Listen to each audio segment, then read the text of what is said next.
Tariffs ਨੂੰ ਲੈ ਕੇ ਕਾਫੀ ਜ਼ਿਆਦਾ ਜਿਹੜਾ ਉਹ ਰੌਲਾ ਰੱਪਾ ਰਿਹਾ ਆ। ਸੁਪਰੀਮ ਕੋਰਟ ਦੇ ਨੇ ਕਹਿ ਦਿੱਤਾ ਸੀਗਾ ਵੀ ਭਾਈ ਰਾਸ਼ਟਰਪਤੀ ਟਰੰਪ ਜਿਹੜੇ IEEPA ਦੇ ਅਧੀਨ ਇਸ ਤਰੀਕੇ ਦੇ ਨਾਲ ਟੈਰਿਫ ਨਹੀਂ ਲਗਾ ਸਕਦੇ ਹੈਗੇ। ਪਰ ਟਰੰਪ ਹੁਣਾਂ ਨੇ ਅਦਾਲਤ ਦੇ ਫੈਸਲੇ ਨੂੰ ਟਿੱਚ ਜਾਣਦੇ ਹੋਏ ਕਿਹਾ ਵੀ ਆਪਾਂ ਹੋਰ ਆਧਾਰ ਦੇ ਉੱਤੇ ਜਿਹੜੇ ਟੈਰਿਫਸ ਆ ਉਹਨਾਂ ਨੂੰ ਲਗਾਵਾਂਗੇ। ਉਹਨਾਂ ਨੇ ਇਹ ਕਿਹਾ ਅੱਜ ਇਨਫੈਕਟ ਉਹਨਾਂ ਨੇ ਐਲਾਨ ਕਰ ਦਿੱਤਾ ਵੀ 10% ਜਿਹੜਾ ਗਲੋਬਲ ਟੈਰਿਫ ਆ ਉਹ ਹੁਣ ਲਗਾਉਣ ਜਾ ਰਹੇ ਆ।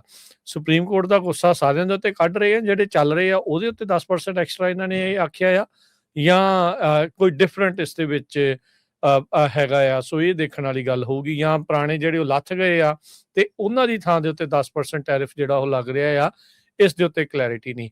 ਟਰੰਪ ਹੋਰਾਂ ਨੂੰ ਸਵਾਲ ਪੁੱਛਿਆ ਗਿਆ ਸੀਗਾ, ਤੁਸੀਂ ਉਹਨਾਂ ਨੂੰ ਕਿਹਾ ਸੀਗਾ ਵੀ ਤੁਸੀਂ ਤਾਂ ਕਹਿ ਰਹੇ ਸੀਗੇ ਵੀ ਬਿਲੀਅਨਸ ਆਫ ਡਾਲਰ ਟੈਰਿਫ ਦੇ ਵਿੱਚ ਇਕੱਠੇ ਹੋਏ ਆ, ਤੇ ਕੀ ਉਹਨਾਂ ਨੂੰ ਵਾਪਸ ਉਹਨਾਂ ਕੰਪਨੀਜ਼ ਨੂੰ ਦਿੱਤਾ ਜਾਊਗਾ ਜਿਨ੍ਹਾਂ ਨੇ ਉਹ ਟੈਰਿਫ ਦਿੱਤਾ ਹੈ? ਕਿਉਂਕਿ ਹੁਣ ਸੁਪਰੀਮ ਕੋਰਟ ਨੇ ਇਸ ਤਰੀਕੇ ਦੇ ਨਾਲ ਫੈਸਲਾ ਸੁਣਾ ਦਿੱਤਾ ਆ, ਕਹਿੰਦੇ ਵੀ ਉਹਦੇ ਬਾਰੇ ਸੁਪਰੀਮ ਕੋਰਟ ਨੇ ਅਦਾਲਤ ਨੇ ਜਿਹੜਾ ਉਹ ਕੁਛ ਵੀ ਨਹੀਂ ਆਖਿਆ। ਉਪ ਰਾਸ਼ਟਰਪਤੀ ਨੇ ਤਾਂ ਲਾਅਲੈਸਨੈਸ ਤੱਕ ਜਿਹੜਾ ਸੁਪਰੀਮ ਕੋਰਟ ਦੇ ਇਸ ਫੈਸਲੇ ਨੂੰ ਆਖ ਦਿੱਤਾ। ਸੁਪਰੀਮ ਕੋਰਟ ਦੇ ਜਿਹੜੇ ਜਸਟਿਸ ਨੀਲ ਗੌਰਸਚ, ਜਿਨ੍ਹਾਂ ਨੂੰ ਟਰੰਪ ਉਹਨਾਂ ਨੇ ਖੁਦ ਅਪੁਆਇੰਟ ਕੀਤਾ ਸੀ, ਉਹਨਾਂ ਨੇ ਕਿਹਾ ਸੀਗਾ ਵੀ ਕਈ ਵਾਰੀ ਲੱਗਦਾ ਹੁੰਦਾ ਹੈ ਮੁਲਕ ਨੂੰ ਵੀ ਇਸ ਦਾ ਤੁਰੰਤ ਜਿਹੜਾ ਉਹ ਕੰਮ ਇਸ ਦੇ ਉੱਤੇ ਕਰ ਦੇਣਾ ਚਾਹੀਦਾ ਆ, ਪਰ ਅਮਰੀਕਾ ਦੇ ਵਿੱਚ ਜਿਹੜੇ ਫਾਊਂਡਰਸ ਆ ਉਹਨਾਂ ਨੇ ਇਸੇ ਲਈ ਇਹ ਜਿਹੜੇ ਕੰਮ ਆ ਲੈਜਿਸਲੇਟਿਵ ਪ੍ਰੋਸੈਸ ਦੇ ਥਰੂ ਜਿਹੜੇ ਉਹ ਰੱਖੇ ਸੀਗੇ ਤੇ ਇਹਨਾਂ ਨੂੰ ਉਸੇ ਤਰੀਕੇ ਦੇ ਨਾਲ ਬਰਕਰਾਰ ਰੱਖਣਾ ਚਾਹੀਦਾ ਆ। ਟਰੰਪ ਅੱਜ ਇੱਕ ਕਹਿ ਸਕਦੇ ਆ ਵੀ ਨਾਰਾਜ਼ ਹੋਏ ਰਾਜੇ ਦੇ ਵਾਂਗੂ ਜਿਹੜਾ ਉਹ ਨਜ਼ਰ ਆ ਰਹੇ ਸੀਗੇ ਵੀ ਮੈਨੂੰ ਰੋਕ ਜਿਹੜਾ ਉਹ ਕਿੱਦਾਂ ਦਿੱਤਾ ਗਿਆ ਆ, ਤੇ ਇਨਫੈਕਟ ਕਹਿੰਦੇ ਵੀ ਮੈਂ ਹੋਰ ਟੈਰਿਫ ਜਿਹੜਾ ਉਹ ਤੁਹਾਨੂੰ ਲਾ ਕੇ ਦਿਖਾਊਂਗਾ। ਸੋ ਲੈਜਿਸਲੇਟਿਵ ਪ੍ਰੋਸੈਸ ਨੂੰ ਲਾਂਭੇ ਕਰਦੇ ਹੋਏ, ਕਾਂਗਰਸ ਨੂੰ ਸਾਈਡ ਤੇ ਰੱਖਦੇ ਹੋਏ ਆਪਣੇ ਅਧੀਨ ਹਰ ਇੱਕ ਫੈਸਲਾ ਟਰੰਪ ਹੁਣੀ ਲੈਣਾ ਚਾਹੁੰਦੇ ਨੇ, ਪਰ ਉਹ ਤੇ ਉਹਨਾਂ ਦੇ ਸਮਰਥਕ ਸ਼ਾਇਦ ਹਾਲ ਦੀ ਘੜੀ ਇਸ ਚੀਜ਼ ਤੋਂ ਵਾਕਫ ਨਹੀਂ ਆ ਜਾਂ ਜਾਣੂ ਨਹੀਂ ਆ, ਜਾਂ ਉਹਨਾਂ ਨੂੰ ਅਣਗੌਲਿਆਂ ਕਰ ਰਹੇ ਆ ਵੀ ਅਮਰੀਕਾ ਦੇ ਵਿੱਚ ਜੁਡੀਸ਼ੀਅਲ, ਐਡਮਿਨਿਸਟ੍ਰੇਟਿਵ, ਐਗਜ਼ੈਕਟਿਵ ਅਤੇ ਜਿਹੜੀ ਲੈਜਿਸਲੇਟਿਵ ਪ੍ਰੋਸੈਸ ਆ, ਬ੍ਰਾਂਚਿਸ ਆ, ਉਹ ਸਾਰੀਆਂ ਵੱਖੋ ਵੱਖਰੀਆਂ ਹੈਗੀਆਂ। ਹਰ ਇੱਕ ਦੇ ਆਪੋ ਆਪਣੇ ਜਿਹੜੇ ਕੰਮ ਹੈਗੇ ਆ, ਸੋ ਉਹਨਾਂ ਨੂੰ ਉਹ ਕੰਮ ਕਰਨ ਦੇਣੇ ਚਾਹੀਦੇ ਹੈਗੇ ਆ। ਸੋ 3 ਦੇ ਮੁਕਾਬਲੇ 6 ਜਸਟਿਸਿਸ ਨੇ ਟਰੰਪ ਹੁਣਾਂ ਦੇ ਇਹਨਾਂ ਟੈਰਿਫਸ ਨੂੰ ਉਸ ਦੇ ਅਧੀਨ ਇਲੀਗਲ ਬੇਸਿਕਲੀ ਕਰਾਰ ਦੇ ਦਿੱਤਾ ਸੀ, ਤੇ ਉਹ ਅਥਾਰਟੀ ਕਹਿੰਦੇ ਵੀ ਤੁਸੀਂ ਐਕਸੀਡ ਕੀਤੀ ਆ। ਸੋ ਟਰੰਪ ਹੁਣਾਂ ਨੇ ਆਪਣੀ ਜਿਹੜੀ ਸੈਕੰਡ ਟਰਮ ਦੇ ਵਿੱਚ ਖੁਦ ਇਹਨਾਂ ਦੇ ਵਿੱਚੋਂ ਹਰਜੋਤ ਸਿੰਘ ਜੀ 3-4 ਜਿਹੜੇ ਜਸਟਿਸਿਸ ਆ ਟਰੰਪ ਹੁਣਾਂ ਨੂੰ ਲਾਉਣ ਦਾ ਮੌਕਾ ਮਿਲਿਆ ਆ। ਨੀਲ ਗੌਰਸਚ, ਐਮੀ ਕੌਨੀ ਬੈਰਟ, ਉਹਨਾਂ ਨੇ ਟਰੰਪ ਹੁਣਾਂ ਦੇ ਇਸ ਦੇ ਉਲਟ ਫੈਸਲਾ ਜਿਹੜਾ ਉਹ ਲਿਆ ਸੀਗਾ।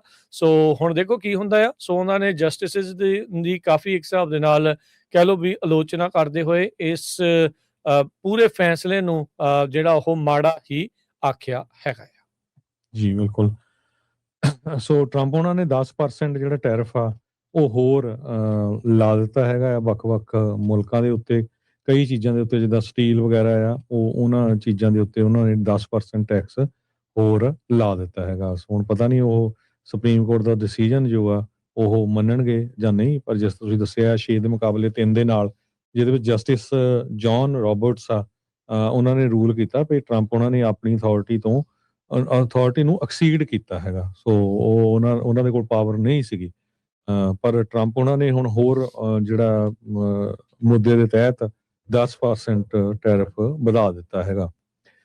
ਤੇ ਚੀਫ ਜਸਟਿਸ ਰੋਬਰਟਸ ਦੇ ਸੰਬੰਧ ਦੇ ਵਿੱਚ ਉਹਨਾਂ ਨੇ ਕਿਹਾ ਵੀ ਮੈਂ ਤਾਂ ਉਹਨੂੰ ਅਪੁਆਇੰਟ ਨਹੀਂ ਕੀਤਾ ਹੈਗਾ, ਇਸ ਕਰਕੇ ਉਹ ਰੂਲਿੰਗ ਇੱਦਾਂ ਦੇ ਰਿਹਾ ਹੈਗਾ। ਇਹ ਜੋ ਟਰੰਪ ਹੁਣੀ ਆ ਉਹ ਦਿੱਤਾ। ਕੈਨੇਡਾ ਤੇ ਮੈਕਸੀਕੋ ਨੂੰ ਕਹਿੰਦੇ ਐਗਜ਼ੈਂਪਟ ਕੀਤਾ ਜਾਊਗਾ ਫਰੋਮ ਨਿਊ ਟੈਂਪਰੇਰੀ ਟੈਰਿਫਸ, ਜੋ ਕਿ north American trade packet with US ਤੇ ਮੈਕਸੀਕੋ ਦੇ ਥਰੂ ਇਹ ਸ਼ੀਲਡ ਹੈਗਾ, ਵਾਈਟ ਹਾਊਸ ਨੇ ਕਿਹਾ ਹੈ। ਸੋ ਇਸ ਦੇ ਤਹਿਤ ਨਾ ਤਾਂ ਅਮਰੀਕਾ ਵਾਲੀਆਂ ਚੀਜ਼ਾਂ ਜਿਹੜੀਆਂ ਇੱਥੇ ਆ ਰਹੀਆਂ ਜਾਂ ਮੈਕਸੀਕੋ ਵਾਲੀਆਂ ਆ ਰਹੀਆਂ, ਉਹਨਾਂ ਦੇ ਉੱਤੇ ਟੈਰਿਫ ਲੱਗੂਗਾ। ਸੋ ਟਰੰਪ ਹੁਣੀ ਕਾਫੀ ਅਪਸੈਟ ਜਿਹੜੇ ਆ ਇਸ ਡਿਸੀਜਨ ਦੇ ਅੰਡਰ ਆਏ ਦੇਖੇ ਜਾ ਸਕਦੇ ਹੈਗੇ ਆ। ਜੀ, ਇਨਫੈਕਟ ਟਰੰਪ ਉਹਨਾਂ ਨੇ 10% ਵਾਲਾ ਜਿਹੜਾ ਟੈਰਿਫ ਲਾਉਣ ਵਾਲਾ ਉਹ ਓਵਲ ਆਫਿਸ ਦੇ ਵਿੱਚ ਆਲਰੇਡੀ ਉਹ ਐਗਜ਼ੈਕਟਿਵ ਆਰਡਰ ਦੇ ਉੱਤੇ ਸਾਈਨ ਕਰ ਦਿੱਤਾ ਆ। ਸੋ ਮੈਨੂੰ ਲੱਗਦਾ ਕਾਂਗਰਸ ਨੂੰ ਤਾਂ ਹੁਣ ਘਰੇ ਬਹਿ ਜਾਣਾ ਚਾਹੀਦਾ ਆ ਵੀ ਐਵੇਂ ਹੀ ਆਪਾਂ 550 550 ਬੰਦਾ ਜਿਤਾ ਕੇ ਉੱਥੇ ਘੱਲਿਆ ਜੀ, ਉਹਨਾਂ ਦੀ ਲੋੜ ਹੀ ਨਹੀਂ ਆ। ਟਰੰਪ ਉਹਨਾਂ ਨੇ ਸਾਰਾ ਕੁਛ ਐਗਜ਼ੈਕਟਿਵ ਦੇ ਨਾਲ ਹੀ ਜੇ ਉਹ ਕਰਨਾ ਹੈ ਤੇ ਆਬਵੀਅਸਲੀ ਲੋਕ ਵੀ ਕਈ ਸਪੋਰਟ ਕਰ ਰਹੇ ਆ, ਕਈ ਇਸ ਦੇ ਉਲਟ ਵੀ ਜਿਹੜਾ ਉਹ ਕੱਢਦੇ ਆ। ਪਰ ਇਹ ਆ ਵੀ ਟਰੰਪ ਹੋਣਾ ਨੇ ਫੈਸਲੇ ਨੂੰ ਬੇਸਿਕਲੀ ਇਹ ਕਿਹਾ ਵੀ ਆਪਾਂ ਆਪਣੀ ਮਨਮਰਜ਼ੀ ਹੀ ਇੱਕ ਹਿਸਾਬ ਦੇ ਨਾਲ ਕਰਾਂਗੇ। ਸੋ ਦੇਖੋ ਅੱਗੇ ਕੀ ਬਣਦਾ ਆ। ਹੁਣ ਦੂਜੇ ਮੁਲਕ ਬੜੇ ਜ਼ਰੂਰ ਸ਼ਸ਼ੋਪਨ ਦੇ ਵਿੱਚ ਹਰਜੋਤ ਸਿੰਘ ਜੀ ਹੋਣਗੇ ਵੀ ਟੈਰਿਫ ਉਹਨਾਂ ਦੇ ਹੁਣ ਪੁਰਾਣਾ ਆ, ਨਵਾਂ ਆ, ਕੀ ਜਿਹੜਾ ਉਹ ਹੋਊਗਾ, ਪਰ ਆਉਂਦੇ ਦਿਨਾਂ 'ਚ ਉਹਨਾਂ ਨੂੰ ਵੀ ਕਲੈਰਿਟੀ ਆ ਇਵੈਂਚੁਅਲੀ ਮਿਲ ਜਾਵੇਗੀ। ਜੀ।